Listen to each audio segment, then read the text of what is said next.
First Things, episode number 2. I seem to be lost. And so you're working around the clock so you don't take time for yourself to feel like an actual human being. I used to feel like no matter how hard I worked, I was just spinning my wheels. Trying to be perfect, we try to have everything in place at one point in time, and you can't. Well, hello friends, and welcome back once again to another show of First Things, my second episode, in fact. And this is the podcast dedicated to practical productivity that's based on modern research. My name is Brandon Vaughn, and it's my goal to help you apply productive solutions to your life to help you live with less stress, greater passion, and amazing results. So, as you hear, I have some new music, if you've heard my first episode, and I like this quite a bit. I think this matches quite who I am as a person and the show's content as well. You heard some voices at the beginning too, different people that added to that, and I want to give a special call out to one particular person, Cliff Ravenscraft. He was one of the voices in the intro, and Cliff is a great friend, great guy. He is the podcast answer man. In fact, that's how you can find him.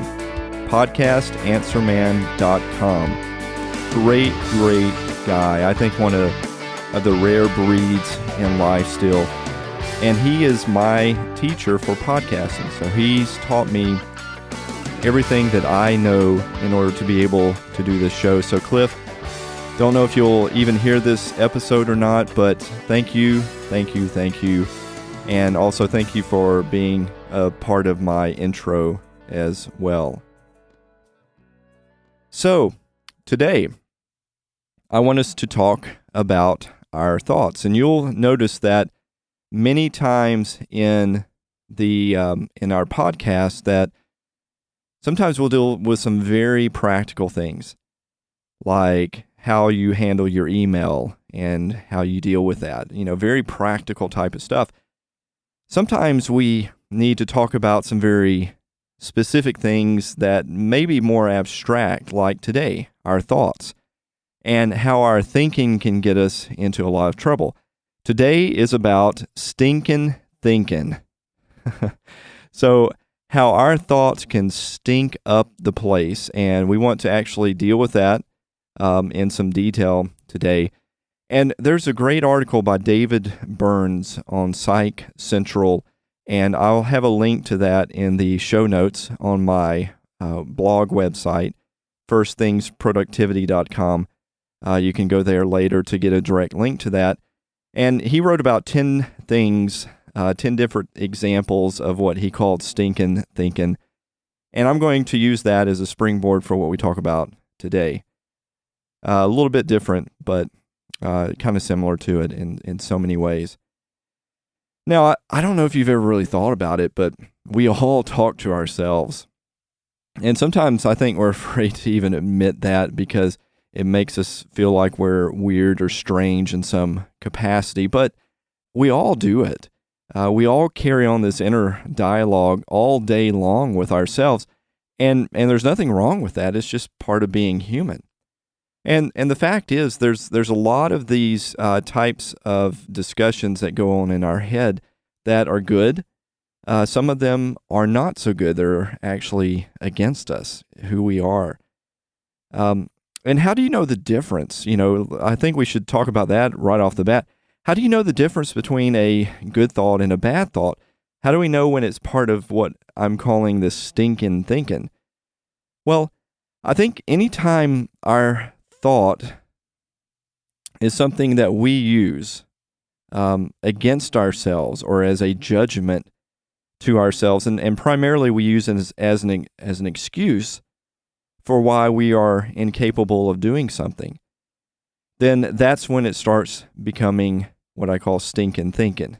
So it's a thought or judgment that we have against ourselves that actually is used as an excuse for why we can't do something. Think about this. Does your thought make you see the potential in yourself or your limitation? And I would say that if your thought is causing you to see a limitation in yourself, then you could be dealing with some stinking thinking. If your thoughts are encouraging you toward potential, then it's probably something you want to be thinking about. Does it encourage you or does it discourage you? Does it make you happy or does it make you down? I don't think it's too hard to see these types of things. I don't think that it's that difficult. If you're thinking something and it's making you incredibly happy and you want to give somebody a hug for it, that's probably a good thought. If you're wanting to hide from people, if you feel down on yourself, if you're beating up yourself, if you're negative towards somebody else and you have a lot of animosity toward them and you're disgusted with them, well, it's probably some stinking thinking. And we can have these thoughts about ourselves. We can have these thoughts about other people. Okay? So these are the types of things you want to be on the lookout for. Now, I think we should analyze all of our thoughts, but I definitely think we should handle these negative thoughts and deal with them. So there's a famous quote. Some of you probably have heard this before, and I can't remember who the source of this is, but basically said that once you label me, you negate me. And there's a lot of truth to that. And we're going to talk about labeling in a whole podcast in the future. It's a big, big topic. But sometimes we've even accepted the labels put on us by other people, so they don't always originate with us. And sadly, we have many parents and teachers and friends that have planted into our heads some really stinking thinking that we now just kind of take for granted, as being part of our identity. So anyway, that's what we're going to talk about today. So first thing I want to do is to go through 5 examples of stinking thinking. And there's many more that we could go over. Like I said, the article by David Burns, I would check out. I think you would find it to be very interesting to work through. And some of the things we'll actually go through in future podcasts as well. Okay, so the first example of stinking thinking is perfectionism. It's an all or nothing type of thing. So, for instance, let's say that you are trying to eat better, trying to lose a little bit of weight. Maybe you're in school and you take a test. You have a presentation that you're going to give to your boss, and it comes out being a failure. You blow your diet. You fail the test. Your boss says, I was really disappointed in what you showed me today. I was expecting something more. And if you have this type of thinking, and not everyone suffers from this, I do personally. I've always kind of dealt with this in my own life. But it's got to be all or nothing. It's got to be perfect or it's basically a failure. So you made and I can tell you that I was so bad in school sometimes that if I made a 95 on a test and I didn't make 100, I would actually feel bad. I would actually beat up on myself because I didn't make 100. And other people would look at me and they're like, I just don't get that. That's kind of crazy. But if you deal with this in your thinking, you know exactly what I'm talking about. I'm just a failure. I just can't do it. I might as well not even try. And this can actually produce a fear of failure in us to such a degree that it causes us to procrastinate. If you suffer from procrastination, and we'll deal with this in a future episode as well, but could very well be if you suffer from procrastination, you also are probably dealing with some perfectionism. You're dealing with thoughts that are an all or nothing type of thing. And it has to be perfect. Everything has to be exactly right. And if it's not, you just don't want to start on it. You don't even want to begin on it because you feel overwhelmed with this expectation. And that's an example of some stinking thinking. The other type of thing is what I would call majoring on minors. For instance, you get 5 compliments over your presentation and one person kind of frowns or one person says, it was okay. And then you mope around all day long because of that. Because you major on the minors and you focus on the negative. You can't focus on the 5 compliments, you're going to focus on the one negative. Or let's say that one bad thing happens to you and you're like, this always happens to me, because you're so focused on the negative in your life that it dominates you. And even one bad thing happens and it's just always happening to me. Or you even downplay positive events as just random events. Someone says that you're nice, and immediately in your thoughts you think, oh, if you only knew the real me, buddy. You wouldn't think I was all that hot if you actually knew the real me. And some of us deal with those kind of thoughts. We're kind of very negative toward ourselves. And we just see good things that happen in our lives as just being more random events. It's kind of like that crazy bumper sticker, that used to be on cars. And I haven't seen it as much lately, thank goodness. Practice random acts of kindness. And that's kind of sad, because our world today, we see kindness as being more of a random event, like winning the lottery. Oh, if something good happens in your life, it's just because you were just lucky and happened to stumble across it. And we need to change how we think about stuff like that. That to me is part of stinking thinking, where we major on the minors and all of a sudden we let bad things become the major thing, and it's not. Is never meant to be the major thing. So next, labels. Now we've already kind of mentioned this earlier, and again, we're going to devote a whole podcast to just this topic because it's a big thing. But anytime you say I am and then fill in the blank, you are labeling yourself. Now, some of those labels might actually be good things, but a lot of times our labels aren't, and they restrict us and they guide our whole identity. So, it can be as simple as I'm a night owl or I'm a morning person. These are labels that we accept about ourselves and we make them our identity. So instead of saying I made a mistake, people will say I'm a loser. I'm just a pathetic person, or I never get anything right. Or instead of saying I was very tired this morning because I stayed up late last night, I'm just going to say I'm a night owl. And then that excuses my behavior all the time. So if I'm grumpy in the morning, I don't have to take responsibility for my actions because I can just say, oh, I'm a night owl. And like that's supposed to excuse everything I do when I'm grumpy in the morning or something like that.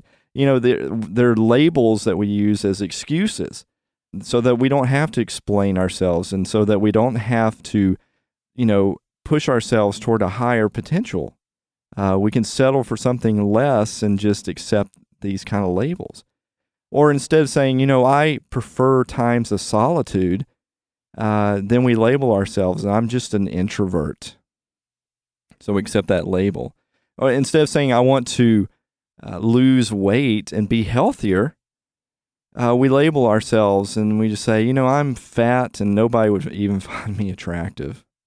We do these types of things to ourselves, labels. Another type of stinking thinking is the what I guess I would label as should and ought. So anytime you start talking about how you should do something or how you ought to do something, that can very quickly sink into some stinking thinking. I should be this way. I should do this. I should do that. I ought to be this way. Let's go back to like a morning person, night owl type situation. And you'll hear this often. And I do think that there's a lot of merit to being a morning person. But why? Yes, you may have a lot more productivity at times, maybe not. But why do we accept those types of things? You should be a morning person. Well, the fact that you don't get up at 4 o'clock in the morning, well, you ought to. That's what we'll hear from people many, many times. You put these expectations on yourselves, this guilt. Well, I ought to be 40 pounds thinner, than what I am right now. And because I'm not going to accept myself. I'm not going to give myself a break. I'm not going to be happy about my life because to me, life is when I do this, when I'm 40 pounds lighter, when I'm a morning person, when I actually have answered all my emails, when I've done this. It's all future state, when I'm this, not now. It's hard to be now in the present moment. And so we should and ought ourselves continually. And my advice to you would be don't should on yourself.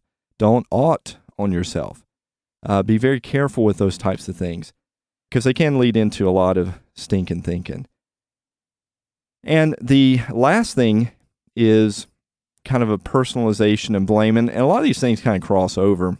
So I don't want you to think these categories are so nicely mutually exclusive from one another. So if you are labeling yourself, then you're not majoring on minors or something like that.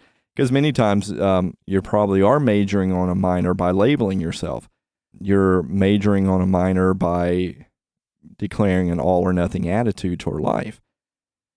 So personalization and blame happens a lot when something bad happens in your life and you just take the blame for it. You just personalize it and say, I'm just such a terrible person.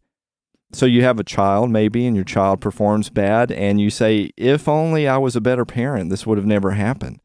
If I was only spending more time with them and if I, was more diligent on their homework, then this would have never happened. And we take the blame for a lot of things.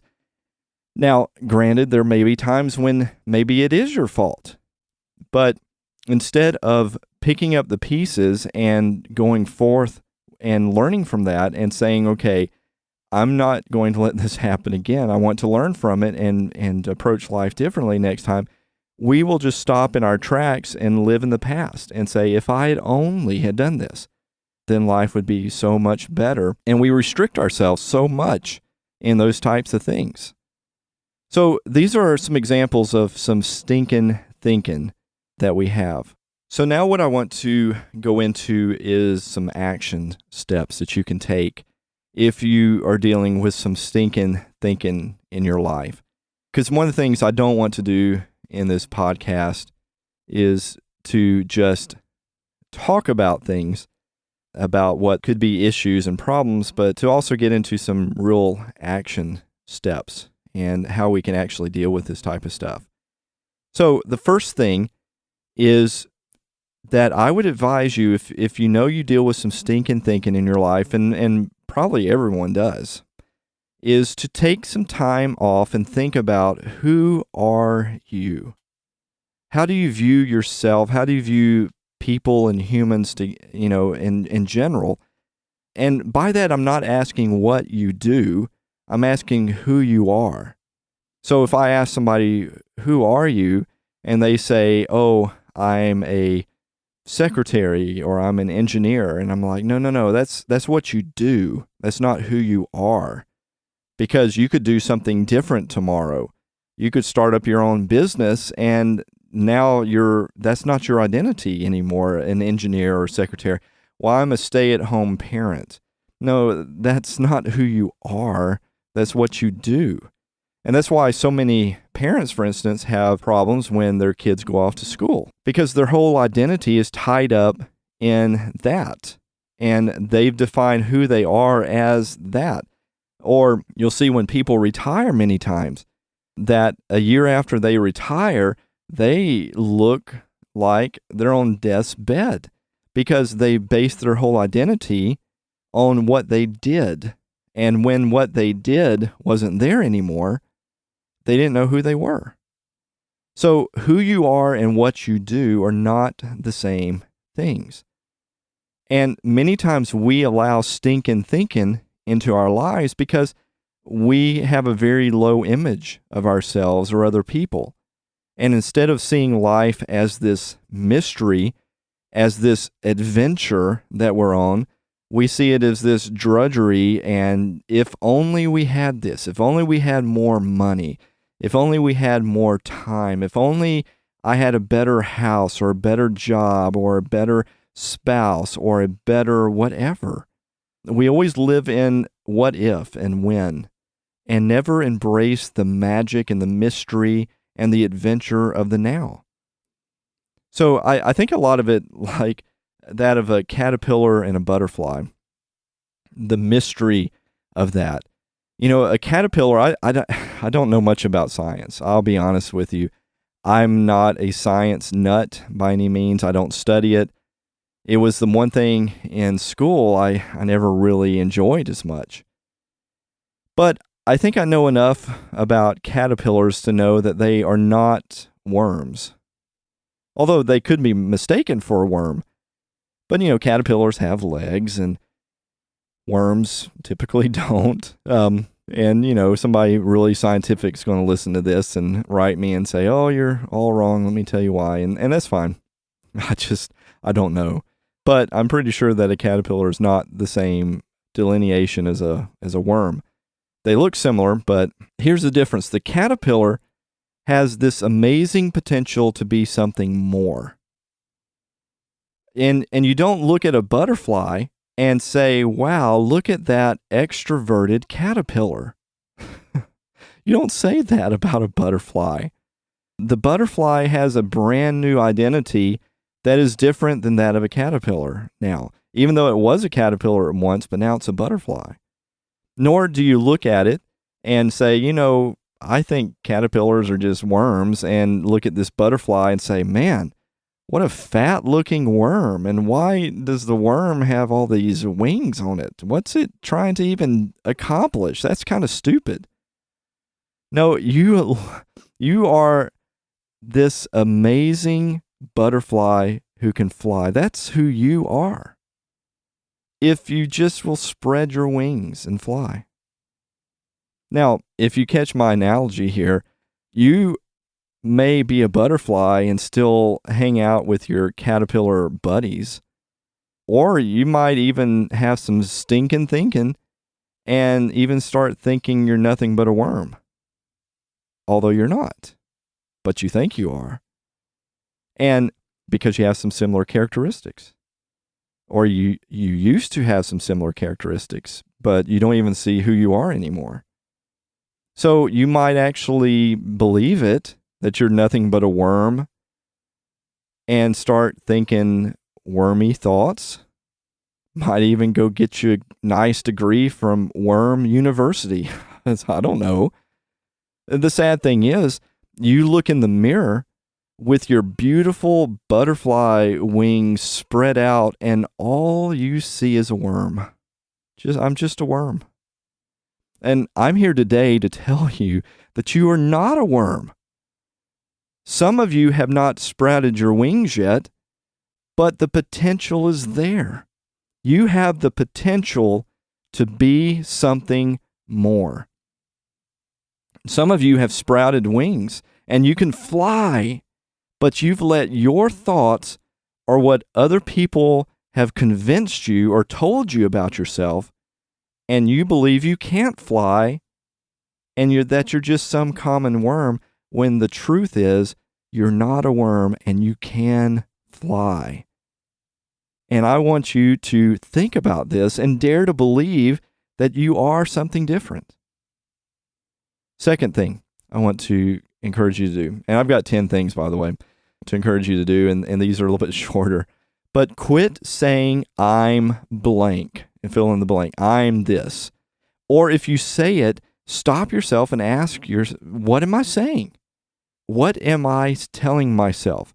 Now, either if it's good or bad, I would encourage you to stop and say, wait a minute, what am I labeling myself? What am I saying I'm what? I'm blessed. I'm happy. I'm sad. I'm depressed. I'm unattractive, I'm fat, I'm clumsy. What are you telling yourself? And you need to question that. I heard somebody not too long ago tell me, oh, what they say? Oh, that's just me. I've always been that way. I can't really help it. It's just my nature. And I'm sitting there thinking, wow, they just said 4 negative stinking thinking comments in a row. Man, they were just shooting them out. Just 4 things. It's just me. I've always been that way. I can't really help it. It's just my nature. And I'm just thinking, wow, that is bad. They're not even questioning their thoughts. They're not even thinking, what am I saying about myself in this case? Third thing, you need to quit having pity parties. And friends, let me tell you, this is one of these things. I'm telling you a lot of stuff that I've dealt with in my life. This isn't stuff I've read in a book, and I'm thinking, yeah, this would be kind of cool to put on a podcast. This is stuff that I've been in the trenches over. And pity parties are the same thing. We have these pity parties, and the price of admission to we have these beautiful balloons and the cake ready and the punch and all this stuff. And all that people have to do is bring us a present of pity in order to enter in our party. And, I don't know about you, but the bad thing about pity parties is that I'm like the only one who shows up. Nobody shows up for my pity party. And I've got a great party. I probably even have barbecue spread out and everything. Man, I'm ready for a good time. We're going to have an awesome time at my pity party, and nobody shows up. So you have to ask yourself, why do you have these pity parties, especially when you're the only one who does show up to them? It doesn't make any sense. And you have to face up to things. You have to face up to your thoughts. You have to argue with yourself. You have to say, I'm not going to let myself have a pity party. I'm just not going to do it. Now here's the thing that I think is a big secret, is that we think that it's just this automatic thing. We deal with it once and then it's supposed to go away. So I want to have a pity party and I say, no, this is not going to be the case. And we think that it should just automatically disappear and go away. And then 2 minutes later, it comes back up. And sometimes it even comes back stronger. The urge comes back stronger. The thoughts come back stronger than even the first time. And then we give in. We give in so easily. We don't fight this stuff. And there are times when you will have to face your thoughts many weeks and months to deal with things that you have built over time. And when you first start doing it, I'm telling you, from my experience, you may actually have to face these thoughts every few minutes during the entire day. And you say, I just dealt with this like 2 minutes ago and I'm feeling it again. But that's part of it. And I think it's helpful if I actually wish, I really have wished that I would have heard somebody say that to me, because I've never heard anybody really say that. And it just helps me tremendously to know that other people are like that. I just wish other people would have told me that they were like that, because, it helps to know that this isn't just a quick fix solution. No, it takes some work. You have to kind of work at it. And you get better at it. And some of our thoughts are really stubborn. And they take a lot of rethinking, and you shouldn't feel guilty if you have these thoughts over and over and over and over again, and you're having to constantly deal with them. I can tell you that if you will be patient and diligent, you will deal with them, and they will get a lot better, and you will find yourself being more productive. You will find yourself not having such stinking thinking, or you can recognize it and control those thoughts a lot quicker. Number 4, you need to forgive yourself. If you've messed up in your life, you can cut yourself some slack without excusing the mess up. And again, this is another thing. I'm not speaking from some book. I have royally screwed up many times in my life. I mean, bad stuff. And many times it was my own fault. And I don't excuse it. I really don't. And so many times in my life, I've just let it sidetrack me and just eat away at me. And I've had to learn over time that I can forgive myself. And I don't excuse my stupidity, but I don't have to let it control it either. I don't have to let it control me. I can actually move on. And probably that's very hard for many of you, as is for me, as well as forgiving other people, because sometimes people do bad things to us as well. And forgiving them doesn't mean you're letting them off the hook and you're saying that it didn't matter. Forgiveness is about taking your hands off their throat and not letting them control your life anymore. And that's hard. I'm not saying that's an easy thing to do, because, man, people can do some pretty rotten stuff to us. But if we're not careful, our identity becomes wrapped around them. And we say, well, I'm this way because this person did this to me. And it doesn't have to be that way. You can get your hands off of their throat. You can move on with your life. You can let those bad events turn around into something different and something good. You know, I think so many times the bad things that we do in life and the bad things that people do to us is like a big stinking pile of manure. And man, it can stink up things, can it? But you know what the crazy thing is that, and this is kind of more of a gardening type of illustration, but we can take some of the stinkiest manure, and if we're willing, it can become the compost that actually can grow some of the most beautiful plants and flowers and fruit in the garden of our lives if we will just allow it to be that way. It doesn't mean that it stinks any less when we're planting it around in our garden, but it can produce something in the end. Number 5, realize that you aren't alone. Don't assume that everyone else has their act together.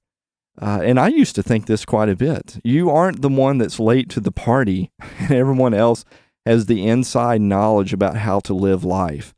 And you're the one that got the short end of the stick. You arrived, 5 years late to school because everyone else seems like they've got their act together and you don't. And I'm here to tell you, we're all in this together. You're not alone. You don't deal with these things by yourself. We all deal with these things. We all have stinking thinking. We all have these things that tend to pull us down to be less than our potential. So quit beating up on yourself because you have to face this. Quit beating up on yourself that you're the only one who thinks this way about yourself. I guarantee you that there's many people who might be listening to me that deal with issues like weight and looks. And I can tell you that some of the people you might think are the prettiest and most gorgeous people and the most healthy people have some of the worst self-images of anybody on this planet. So just because you are paper thin or some muscular dude who, that doesn't mean that you're going to think better about yourself. Now, I think it's great that you eat good and that you're healthy and that you feel good about life and that you're not restricted by things like your health and things like that. I think all that's good, but you should do it because you want to embrace life, not because you're trying to gain some identity from it. But anyway, you're not alone. You really aren't. And you need to quit beating up on yourself and saying, if I just had my act together, then no, I'm here to tell you, if you had your act together, you would still have some stinking thinking. You would still be facing some of this stuff. And you're not the only one that does this. If any encouragement you can get out of this podcast, if you ever feel like you are alone, then look to me because I'm here to tell you I deal with this stuff and I face this stuff. You are not alone in this by any means. 6th thing, you need to confront your thoughts. Now, there's a couple ways that I would advise you do this. Certainly, you could write things down and journal them. That helps. I don't know what it is about me. I just can't do that. I try to journal. People write diaries, and man, if you can do that, go for it. I think it's wonderful. I just can't do it for some reason. I just get bored with it. I don't stick with it. But let me tell you something that works for me, and I was actually surprised. Again, it's one of these things I wish somebody had told me years ago. And that is, if you're going to confront your thoughts, you need to get it out. You need to say it out loud. We have gotten so used in our Western culture that we keep everything bottled up. And if we confront our thoughts, we're doing it all in our heads. We're doing it all in our mind. And we have these conversations there. And I'm going to tell you that for most of us, if you keep the battle there, you will lose it. You will not win that battle. And you need to actually state it out loud and quit having that battle inside your head. Now, I can tell you, honestly, especially if you deal with labels of being an introvert, this is going to feel very strange. I mean, it's going to feel weird. You're going to feel very self-conscious. You're going to be worried that people may catch you and think you're crazy because you're talking to yourself. You're going to have all sorts of crazy emotions if you start speaking out loud, but you become very focused when you do this type of thing. And so if I get into situations and I'm dealing with something like, let's take something like introverted.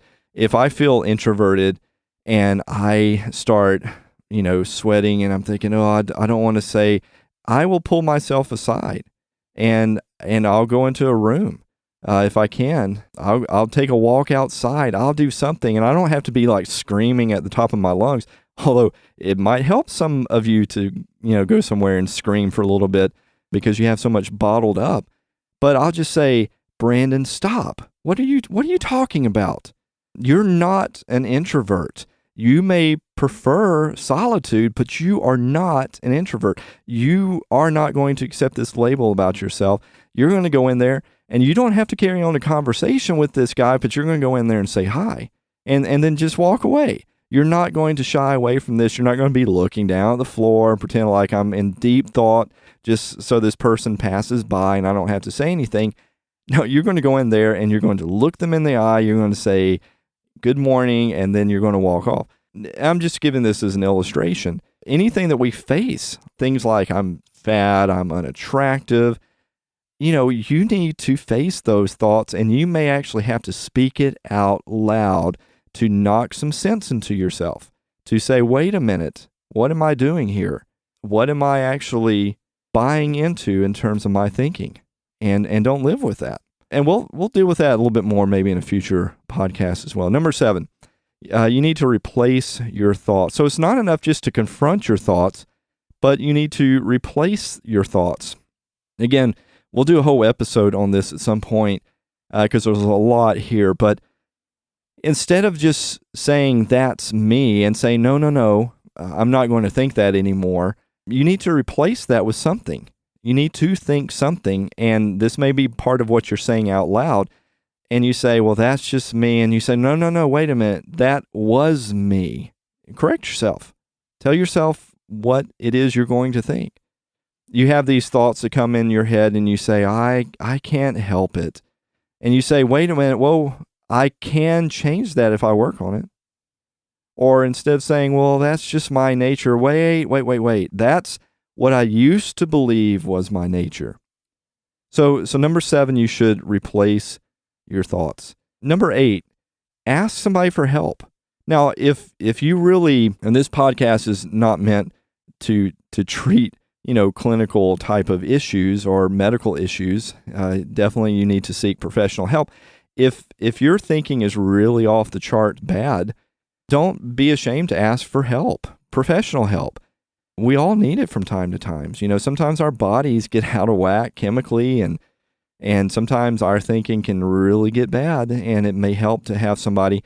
But I tell you, for most of us, if we're just dealing with common day-to-day type things, up to, pretty major things in our life, but they're not maybe super serious, sometimes you might need to ask somebody to help you, a friend, a spouse, a colleague, or something. And maybe you realize that you don't realize how often you think this or say this. And say, hey, would you? I had a tendency for some really stinking thinking here, and I just don't want to be like that anymore. Will you help me? Help me point out some things. But let me tell you, you need to be ready to be aggravated if they do that. I mean, for example, if you go around and your identity is I'm fat, I'm fat and nobody likes me, I'm unattractive. And if that's your stinking thinking and you say, anytime I look disgusted at myself or I say something derogatory, I want you just, whatever you can find, just throw it at me and tell me, you're having some stinking thinking. But if you do that, you need to be ready to be aggravated a little bit at them because you may be doing that a lot more than you think. So they're doing that because you asked them to do that and it's going to help you. But sometimes you may need to do that. Ask somebody for some help. Number 9, set some small goals. So, if you have some major thinking problems that that you want to address, some identity things, some labels, you don't think it's going to disappear overnight. It's going to take, like I said earlier, weeks and months and years sometimes of diligently replacing your thoughts, of confronting your thoughts in order for you to deal with a lot of these things. So set small goals.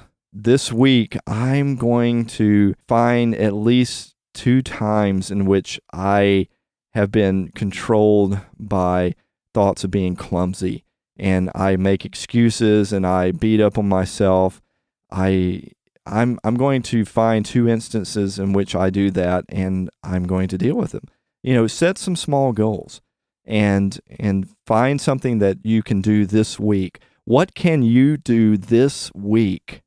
What can you do today after you finish listening to this podcast? What can you do today to put in motion what we're talking about? To put into motion that you're not going to let some stinking thinking control yourself. What thing can you do right now? And do it. Find something that is small that you can do that would be a success. Don't worry about how minor it appears, how, it seems like it's a huge mountain you have to climb and all you're doing is just going 1 inch up that mountain. You know what that old saying goes, the journey of 1,000 miles begins with 1 step. And you take that 1 step and it looks like you've gone nowhere. I'm telling you, this is the way it is. And set small goals and deal with it. And the last thing, number 10, is you need to work on one I'm just blank today. It's kind of related to number 9. Find one area where you say, I'm just this. I'm just an introvert. I'm just a night owl. I'm just moody. I'm just cranky. I'm just bossy. What do you tell yourself that you are? That's just who I am. I'm just poor at math. I'm just shy. I'm just temperamental. I'm just unattractive. I'm just unorganized. I'm just forgetful. I'm just irresponsible. I'm bossy. I'm too old. I'm too young.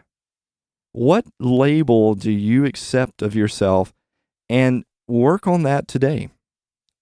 And don't, and again, going back to the beginning of our episode, if you have a thought that is making you feel down or is limiting who you are and what you can do, that is a stinking thinking. So if you say, I'm too old, and in your mind you're sitting there thinking, therefore I can't do this and I can't do that, and it's too late to do that and it's too late to do, that's stinking thinking, and you need to deal with that. Pick one of those and work on it today. Set some small goals, and just one thing that you can deal with today and show yourself contrary to that stinking thinking. So in summary, I want you to think about this issue, and I guess I want to ask you, what are some examples of some stinking thinking that you've experienced that maybe I didn't mention in this podcast? What are some unique ways that you've dealt with your stinking thinking? And I've actually set up a blog site. I would love if you visited it and left me some comments about this. I have a page up. It's called firstthingsproductivity.com/02. This number, like in the number 2, episode 2, firstthingsproductivity.com/02. I would love if you would just visit there, leave me some comments about some of your battles with stinking thinking, some of the things that you've thought about, some of the maybe techniques and tips and tricks you've learned to deal with your own stinking thinking. And, I promise you, when you visit these things like this, I really want to learn from you. I said that in my first podcast. I'm not trying to get you there so I can sell you some stuff. I really am not. If you go there right now, it's a very simple page. And I just want to have some dialogue, and I want to have some community with some people that deal with these issues like I do. And I genuinely want to learn from you and hear what's on your mind and what's on your thinking, how you deal with your own thoughts. Would love to hear about that. And I hope also you would consider liking me on your Facebook page. And I'm setting up one, just for this particular blog. Consider maybe sending out a tweet to your friends if you've benefited any from this episode as well. Well, my friends, I hope that you've enjoyed this episode over Stinkin Thinkin, and I hope it's encouraged you to think about your thoughts, think about what you're letting go in your mind, and I hope it's encouraged you a little bit to realize you're not alone in this, that you're not by yourself in any means, that we all face this stuff. I hope I've encouraged you and given you some ideas of some areas in your life where you've allowed stinking thinking to reign free. And today you're going to begin a journey that you're going to go after those things, and you're going to say, I'm not going to be defined by this. I'm going to push and see myself as that butterfly. I'm not going to settle for anything less. I have this potential in me to rise above things and to fly and to soar through life, and I choose to be that way today. So until next time, remember this. You are what you choose today, not what you've chosen before. So go out and embrace today with passion and intention, and don't allow your thoughts to dictate you toward negative images of yourself and inefficient living. And don't die with your music still inside you.